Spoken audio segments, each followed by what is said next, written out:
Have you ever wondered why the Mexican-American War, the war that gave the United States California, Texas, Arizona, New Mexico, Nevada, Utah, and parts of Colorado and Wyoming, is barely mentioned in American classrooms? How could a war that reshaped the continent, toppled governments, transformed lives, and ignited the most explosive debates over slavery become little more than a forgotten footnote in American memory? Today, we unravel the story of what some call the Forgotten Invasion, a war of ambition, betrayal, sacrifice, and destiny. To understand how this war came to be, we must step back into the 1840s, a decade of restless energy and national confidence in the United States. It was the era of manifest destiny, a phrase coined by journalist John L. O'Sullivan, who declared it was America's manifest destiny to overspread the continent, allotted by Providence for the free development of its multiplying millions. This was not seen as mere policy. It was framed as destiny, fate, and duty. Newspapers, politicians, and preachers alike spread the idea. Many ordinary settlers were swept up in its promise, seeing in Western lands the opportunity to farm, to mine, to start new lives, to secure a better future for their families. Yet what was promised as destiny for some meant dispossession for others. For native nations, it meant the loss of homelands and sovereignty.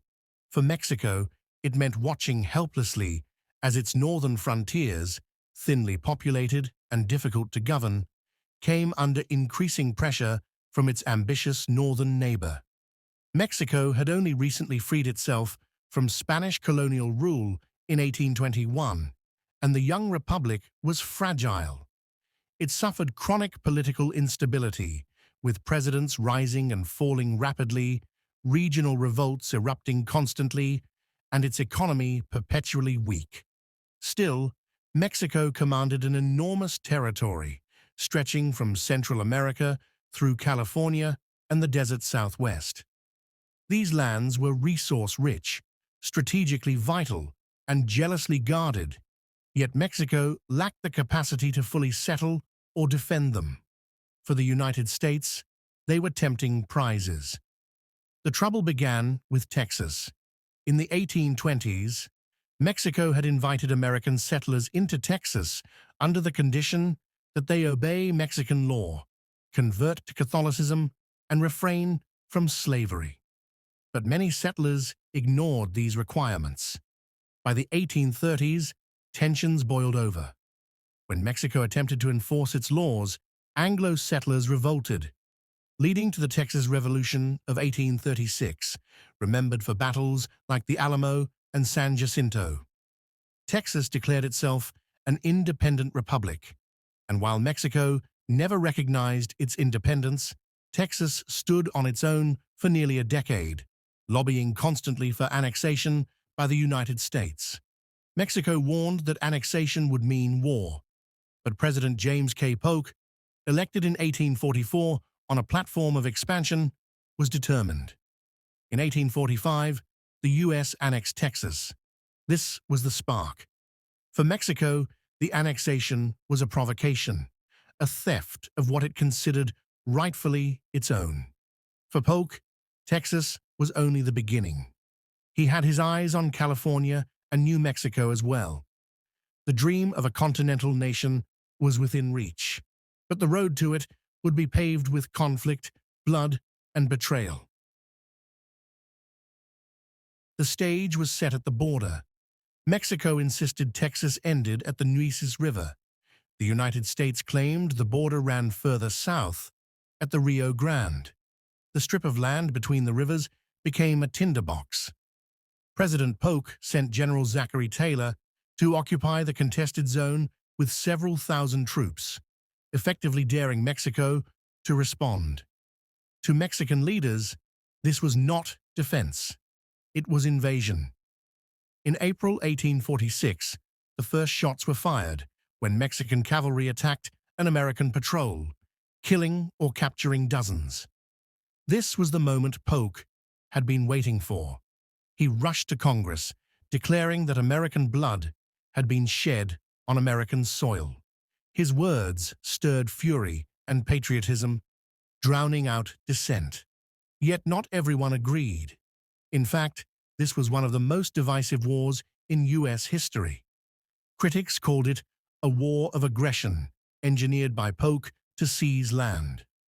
A young Illinois congressman, Abraham Lincoln, issued his famous spot resolutions, demanding to know the exact spot where the blood had been shed, suggesting it may not have been U.S. soil at all. Many Northerners saw the war as an attempt by Southern slaveholders to expand slavery into new territories. Prominent voices like John Quincy Adams, the aging former president, condemned it. Writer Henry David Thoreau went to jail for refusing to pay taxes that would fund the war, later penning his influential essay, Civil Disobedience. Ulysses S. Grant, then a young lieutenant, later reflected that the war was one of the most unjust ever waged by a stronger against a weaker nation. But in 1846, the tide of nationalism drowned out these concerns. Congress voted for war. Volunteer regiments sprang up across the country. Songs, pamphlets, and editorials celebrated the March of Destiny. Yet behind the patriotism lay deep anxieties. Mexico was unstable, but it was not weak in spirit. It could raise large armies, and its soldiers were fiercely patriotic. The war that began as a border skirmish would soon escalate into a continental conflict, with campaigns stretching from Texas to California to the gates of Mexico City itself. General Zachary Taylor, known for his plain dress and rough manner, led U.S. forces in northern Mexico. At Palo Alto and Resaca de la Palma in May 1846, his disciplined troops and superior artillery smashed larger Mexican forces. By the fall, he captured Monterrey after days of brutal urban combat, where U.S. and Mexican soldiers fought block by block, house by house. Taylor's victories electrified the United States. Newspapers hailed him as a hero, painting him as the embodiment of the rugged American soldier. Soldiers admired him for eating the same rations, wearing simple clothes, and sharing hardships in the field. But Taylor's was only one front. Thousands of miles west, Colonel Stephen Kearny led his Army of the West into Santa Fe. The conquest of New Mexico was nearly bloodless, as local leaders, disillusioned with Mexico City, offered little resistance. From there, Kearny pressed on toward California. Meanwhile, in California itself, American settlers launched the Bear Flag Revolt in June 1846, raising their makeshift bear flag and declaring independence. They were soon joined by U.S. naval forces, who seized key ports like Monterrey and San Francisco. California, rich in coastline and trade potential, was effectively taken with little organized resistance. By early 1847, Mexico had lost much of its far northern provinces. Yet despite these setbacks, the war was far from over. Taylor pushed deeper into northern Mexico, and while his victories made him a household name, the eyes of Polk and the American public soon shifted to another general, one whose campaign would be the boldest of them all: Winfield Scott. At Mexico's darkest hour, one man emerged once again onto the stage of history: Antonio Lopez de Santa Anna. For some, he was a savior, for others, a scoundrel. But there was no denying that Santa Anna was a master of political survival. Over his career, he had been president, dictator, and exile, rising and falling with Mexico's turbulent politics. He had once been hailed as a hero for fighting against Spain, but he was also blamed for disastrous defeats, most famously at the Alamo and San Jacinto during the Texas Revolution. By the mid-1840s, he was living in exile in Cuba, a disgraced figure who seemed finished. Yet history was not done with him.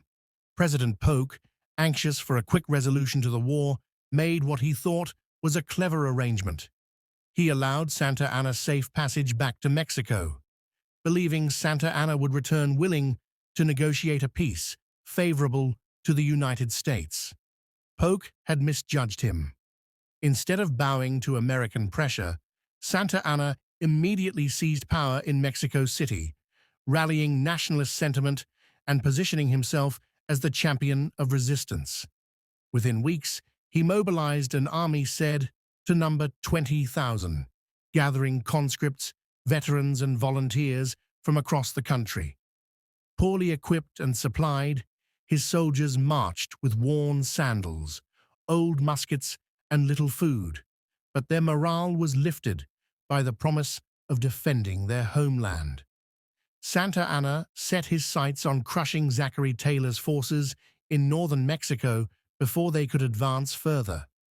The two armies met in February 1847 at Buena Vista, a mountain pass in northern Mexico. Taylor commanded about 5,000 men, a mix of regulars and volunteers, many of them young and inexperienced. Santa Anna's army outnumbered him nearly 3-1. The battle began on February 22nd, George Washington's birthday, with Mexican forces launching relentless attacks. Waves of cavalry and infantry surged against the American lines. Taylor's volunteers broke at several points, retreating in panic, only to be rallied by officers and artillery fire. At one desperate moment, American artillery, under Captain Braxton Bragg, unleashed devastating volleys that tore through Mexican ranks. According to legend, Taylor urged Bragg, "A little more grape, Captain Bragg," urging him to fire more grape shot into the advancing enemy. Though historians debate whether Taylor uttered those exact words, the story spread quickly and added to his legend. The fighting raged for 2 days, with brutal hand-to-hand combat, sudden cavalry charges, and desperate holding actions on both sides. Taylor's men clung to their positions, while Santa Anna, unable to break the lines, eventually withdrew. Buena Vista was a bloody stalemate that turned into a symbolic American victory. Casualties were heavy, hundreds dead or wounded on both sides, but Taylor's survival against such overwhelming odds made him a national hero. Newspapers in the United States celebrated him as the defender of American honor. Politically, though, this was not what Polk wanted. Taylor's popularity soared, making him a potential rival for the presidency. Polk, wary of being overshadowed, deliberately shifted attention to another general, Winfield Scott, whose campaign would not just strike at the border, but would target the very heart of Mexico, its capital. General Winfield Scott was a very different kind of leader than Zachary Taylor. Where Taylor was rough and informal, Scott was polished, disciplined, and obsessed with military precision, earning him the nickname Old Fuss and Feathers. But his careful planning and attention to detail made him the ideal commander for what would become one of the boldest campaigns in U.S. military history, the amphibious invasion of central Mexico. In March 1847, Scott assembled 12,000 men and a massive fleet off the Gulf Coast.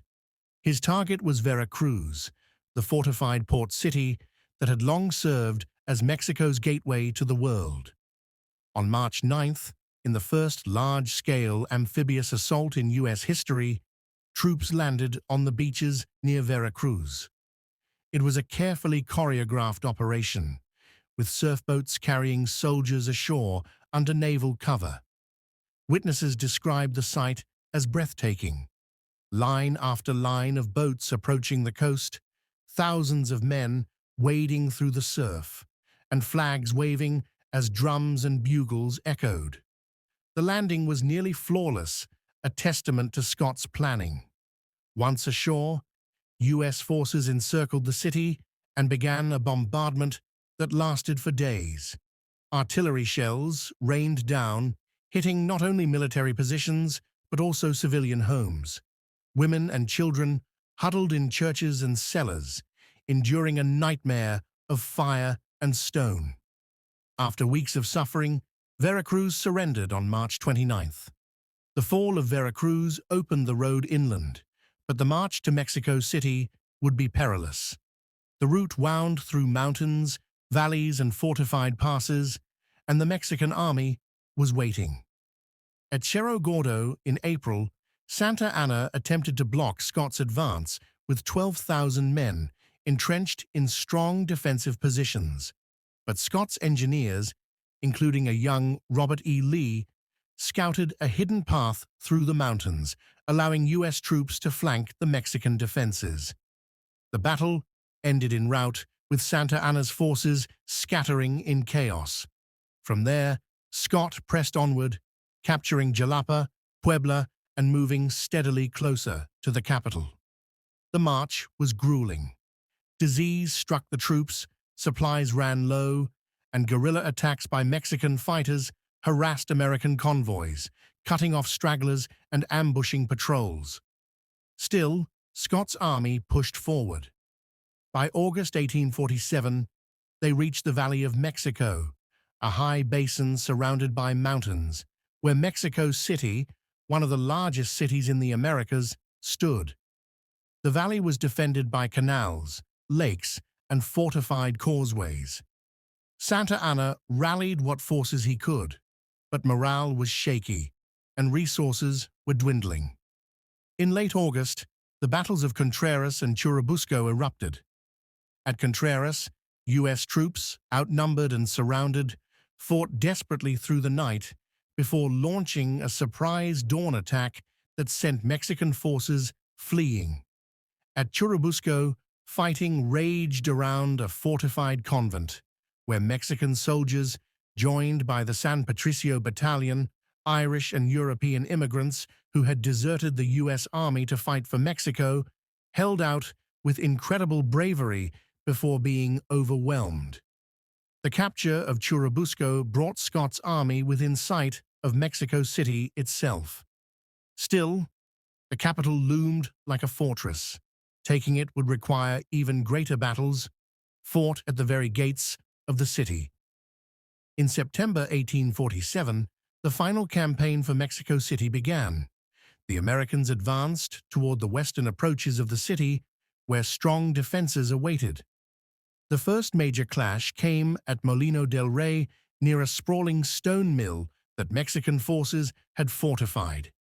The battle, fought on September 8th, was one of the bloodiest of the war. U.S. troops charged across open ground under withering cannon and musket fire. Units became separated, officers cut down, and for hours, the outcome hung in doubt. By the end, the Americans had taken the position, but at a terrible cost. Nearly 800 casualties for a battle that gained little strategic advantage. The true key to the city was Chapultepec, a fortress perched atop a rocky hill, guarding the main western entrance. Chapultepec was not only a military stronghold, but also home to Mexico's military academy. On September 12th, American artillery opened a massive bombardment, blasting the fortress for an entire day. The following morning, infantry stormed the slopes, scaling ladders under fire, clashing with Mexican defenders in brutal combat. Among those defenders were cadets, teenagers who refused to abandon their posts. They became immortalized as Los Niños Héroes, the boy heroes. According to legend, when defeat was certain, one cadet, Juan Escutia, wrapped himself in the Mexican flag and leapt from the walls rather than let it fall into enemy hands. Whether every detail of the story is true or not, it captured the imagination of Mexico and became a lasting symbol of courage and sacrifice. The fall of Chapultepec broke the last major defense of the city. American troops surged down the causeways, engaging in street-to-street fighting as they advanced toward the heart of Mexico City. On September 14, 1847, the U.S. flag was raised over the National Palace. Soldiers marched through the Zocalo, the great central square. Mexico's capital, a city of hundreds of thousands, was occupied. The war, for all practical purposes, was decided. Yet the occupation brought new tensions. Looting, skirmishes, and reprisals erupted. Guerrillas continued to harass U.S. troops, but the Mexican government, broken and divided, had no choice but to negotiate. The invasion that had begun with border disputes in Texas ended with foreign soldiers marching through the streets of Mexico's capital. For the United States, it was a moment of triumph. For Mexico, it was humiliation and heartbreak. With Mexico's capital occupied, peace was unavoidable. In February 1848, the Treaty of Guadalupe Hidalgo was signed. Mexico ceded half its territory, over 500,000 square miles, an area larger than France and Germany combined. The U.S. paid $15 million and assumed some debts, but the true cost was immeasurable. For the United States, the war fulfilled manifest destiny, but it also unleashed fierce new debates. Would the new territories allow slavery? The question tore at the Union, setting the stage for the Civil War little more than a decade later. For Mexico, the war was a national trauma, a humiliating defeat that scarred its history.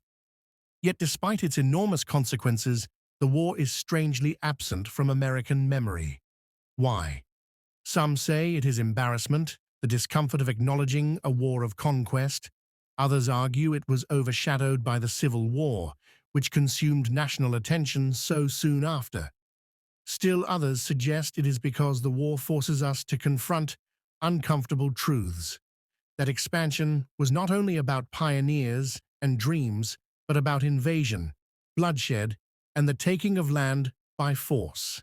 In Mexico, the war is not forgotten.